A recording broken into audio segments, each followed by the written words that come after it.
একদম নিকটতম হয়ে যায় তখন আল্লাহ তাআলা তাকে ওলি হিসেবে নাম দিয়ে দেন। সুবহানাল্লাহ। তার নাম কি দেয়? ওলি নাম দিয়ে দেয়, অর্থাৎ আমি আল্লাহর বন্ধু। সুবহানাল্লাহ। এই জন্য আল্লাহ বলেন আমাকে ভয় করো। শুধু নামাজের সময় ভয় করলে হবে না, শুধু আযান দিলে ভয় করলে হবে না, সদা সর্বদা ভয় থাকতে হবে। আপনি যে কাজ করবেন এই কাজের শুরুতে আল্লাহর ভয় নিয়ে কাজ করতে হবে। এই কাজটা যদি করি তাহলে আমার আল্লাহকে আমার উপর বেজার হবে নাকি খুশি হবে, এইটা লক্ষ্য করিয়া যখন বান্দা আগাবে তখন আল্লাহর সান্নিধ্য অর্জন করতে পারবে। এই গুণগুলা, সমস্ত গুণগুলা সাহাবায়ে কেরামদের অন্তরে ছিল, সাহাবায়ে কেরামের অলবডির মধ্যে ছিল যে আমার আল্লাহ যদি নারাজ হয়ে যায় আমি বান্দার আর কোনো উপায় নাই। হযরত ওমর ফারুক রাদিয়াল্লাহু তাআলা আমিরুল মুমিনিন বসে আছেন। ইতিমধ্যে একজন মানুষ হাতের মধ্যে একটা পেয়ালা নিয়ে পেয়ালার মধ্যে দুধ দহন করে নিয়ে আসে। দুধ দহন করে নিয়ে আসার পর হযরত আমিরুল মুমিনিনকে বললেন, ইয়া আমিরুল মুমিনিন, আমার হাতে কি দেখতেছেন? দুধ দেখতেছি, এই দুধটা আপনাকে হাদিয়া দিলাম, আপনি খান। আমিরুল মুমিনিন যখন হাতের মধ্যে নেওয়ার পর তখন বলতেছে, এই যে দুধের পেয়ালাটা তুমি আনছো, দুধ কোথা থেকে আনছো বলো। এমনি ওই লোকটি বলে, এটা হলো সদকার দুধ। সুবহানাল্লাহ বলেন। এটা কিসের দুধ? সদকার দুধ। তো আমিরুল মুমিনিন বলে, সদকার দুধ যদি হয়ে থাকে এটা তো আমি খাই না। কেন এটা কোথা থেকে আনছো? আনছি হলাম বাইতুল মাল থেকে। বাইতুল মালের আন্ডারে অর্থাৎ সরকারি গুদাম, যে যাকাত ফান্ড আছে, সদকা ফান্ড আছে, ফান্ডের মধ্যে যে উট গরু দুম্বা আছে এগুলো থেকে দহন করিয়া সমস্ত এতিম মিসকিনদেরকে বাইটা দেওয়া হয়। আমার বাকি এতটুকু পড়ছে, পড়ার পর এই জন্য আপনার কাছে নিয়ে আসলাম হাদিয়া স্বরূপ। হযরত ওমর বললেন, তোমার হাদিয়া আমি গ্রহণ করলাম, এরপরে তুমি ওইটা নিয়ে নাও। ইয়া আমিরুল মুমিনিন, এটা তো অবশ্যই আপনার জন্য হালাল, কারণ আমি না সদকা খাই, কিন্তু আমি তো আমার পক্ষ থেকে আপনাকে হাদিয়া দিলাম, এটা তো আর সদকার পর্যায়ে পড়ে না। এমনি আমিরুল মুমিনিন বলে, তা তো মানলাম, ঠিক আছে, তোমার খাবারটাও হালাল, কিন্তু আমি যদি বাইতুল মালের এই সদকাকৃত সম্পদ যদি আমি আমার ভিতরে ঢুকাই, হাসরের ময়দানে যদি আল্লাহ তাআলা যদি বলে, আমিরুল মুমিনিন, তোমাকে আমি খলিফাতুল মুসলিমিন বানাইছিলাম, তোমার পেটের ভিতরে দেখা যায় সরকারি বাইতুল মালের দুধ দেখা যায়, ওই দিন আমি আল্লাহর দরবারে কি জবাব দেব? সুবহানাল্লাহ। কি লক্ষ্য করছে দেখছেন? রামরার অবস্থা। বাইতুল মাল, সরকারি বাইতুল মাল গুদাম খালি করতে করতে বেগম পাড়া গিয়া বাড়ি বানাইছে। আছে না নাই?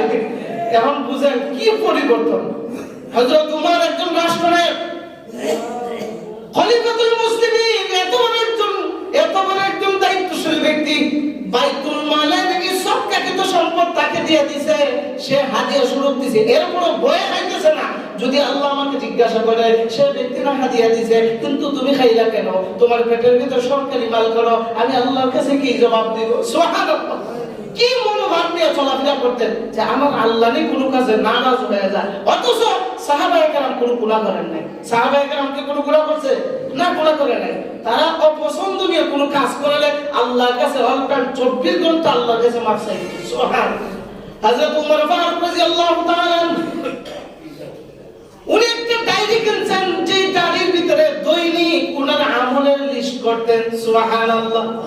আজকে এই দিনের ভিতরে, সারা দিনের ভিতরে আমি কয়টা ভালো কাজ করলাম, সারা রাতের ভিতরে আমি কয়টা ভালো কাজ করলাম, এটা ওনার ডায়েরির ভিতরে লিখতেন যে আল্লাহর অপছন্দনীয় কাজ কয়টা করলাম, আমার আল্লাহ তাআলার নেকের কাজ কতটুকু করলাম, আল্লাহকে কতটুকু রাজি খুশি করতে পারলাম। এইভাবে ডায়েরি লেখা উনি সারা জিন্দেগিতে এই ডায়েরির মধ্যে হিসাব রেখে গেছেন। সুবহানাল্লাহ।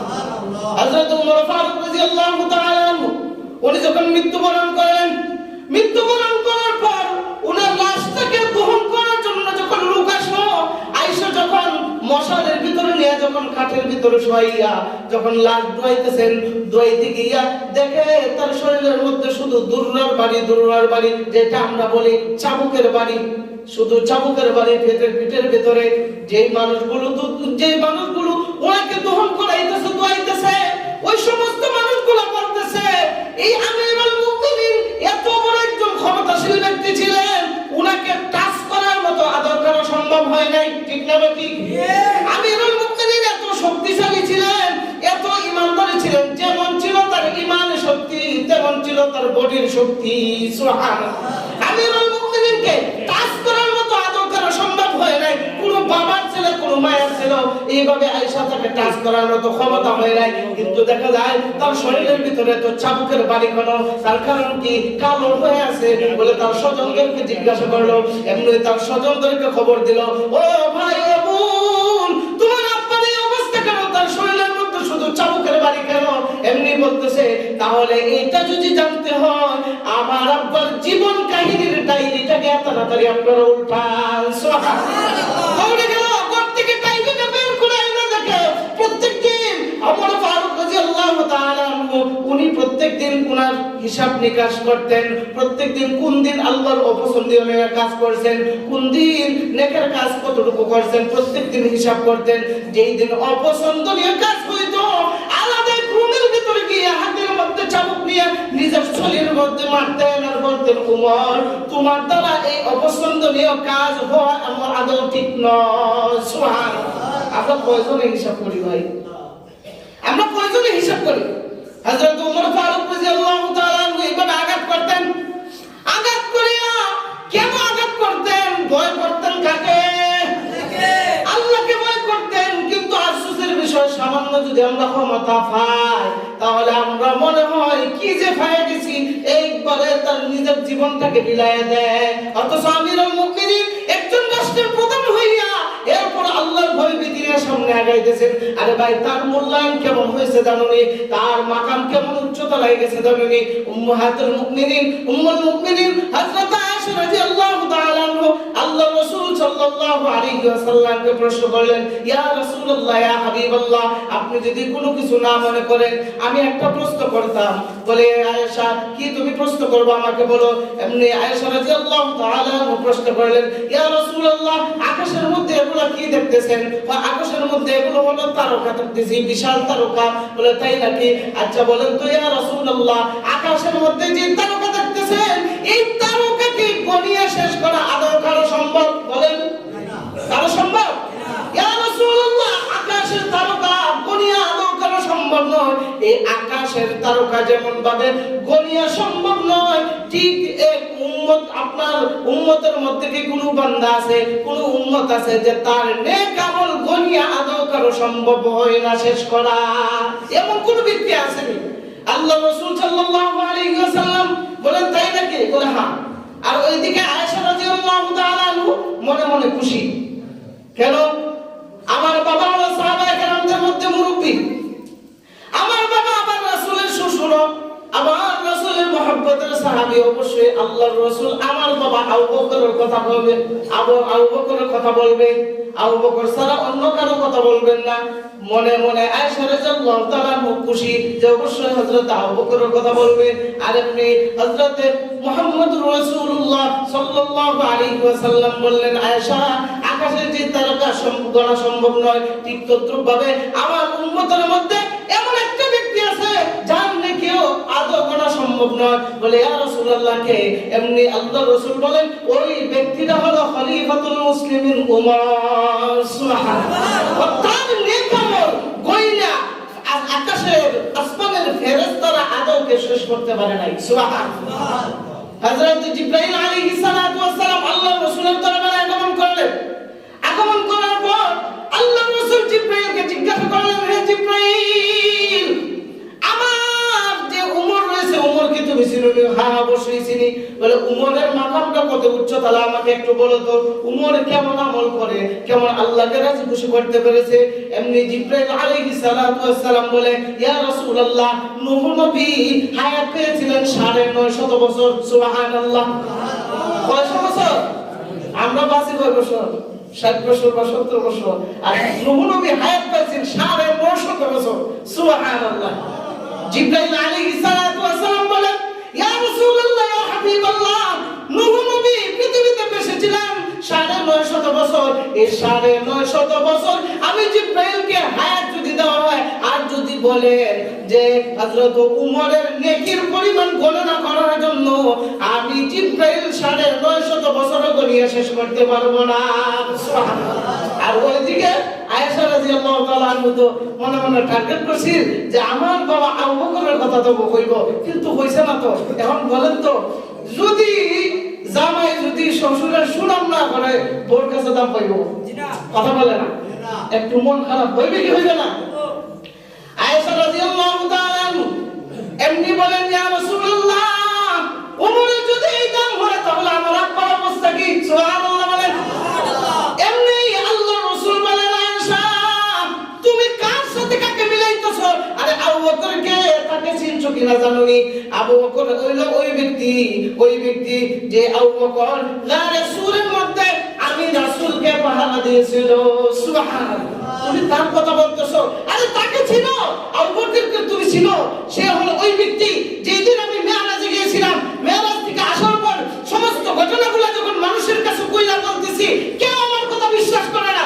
ওই সময় হযরত আবু বকর এক বাক্যে সবার সামনে বলে দিয়েছিল, আশহাদু আন্নাকা মুহাম্মাদুর রাসূলুল্লাহ, আল্লাহর রাসূল তিনি অবশ্যই নবী। তিনি যা বলছেন একটাও নিজের থেকে বলেন নাই। আল্লাহর রাসূল অবশ্যই, আল্লাহর রাসূলের কাছে অবশ্যই জিবরাইল আয়েশা ওহী নাযিল করে, যা বলেন উনি সত্য কথা বলেন। আর আমি সাথে সাথে এই মুহূর্তে সবার সামনে আল্লাহর রাসূলের হাতে হাত রেখে কালিমা পড়ে মুসলমান হয়ে গেলাম। সুবহানাল্লাহ, ইনি হলেন আবু বকর, আর তুমি উমরের সাথে মিলাইতেছো।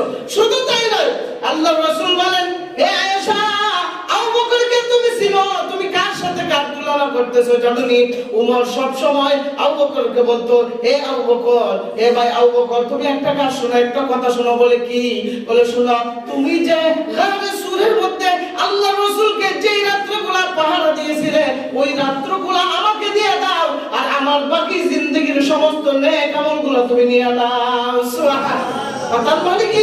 বলে আয়েশা, এই মুহূর্তে যদি মিজানের পালা নাযিল হয়, মিজানের পালা যদি আনা হয়, আর গারে সূরের তোমার বাবার এই পাহারাদারি যে রাত্রগুলো যদি এক পাল্লায় রাখা হয়, হযরত উমরের এত বছরের জিন্দেগীর নেক আমল যদি আরেক পাল্লায় রাখা হয়, এই রাত্রের পাল্লা ভারী হয়ে যাবে। সুবহানাল্লাহ, এখন বুঝো তোমার আব্বার উপরে আমার আল্লাহ কেমন খুশি। সুবহানাল্লাহ, হে আয়েশা, আবু বকরকে চিনো?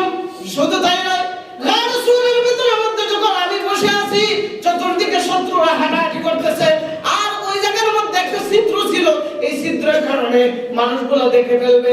এই জন্য হযরত আবু বকর সাথে তার পা দিয়া ওই ছিদ্রটা ডাইকা ফেলাইছে।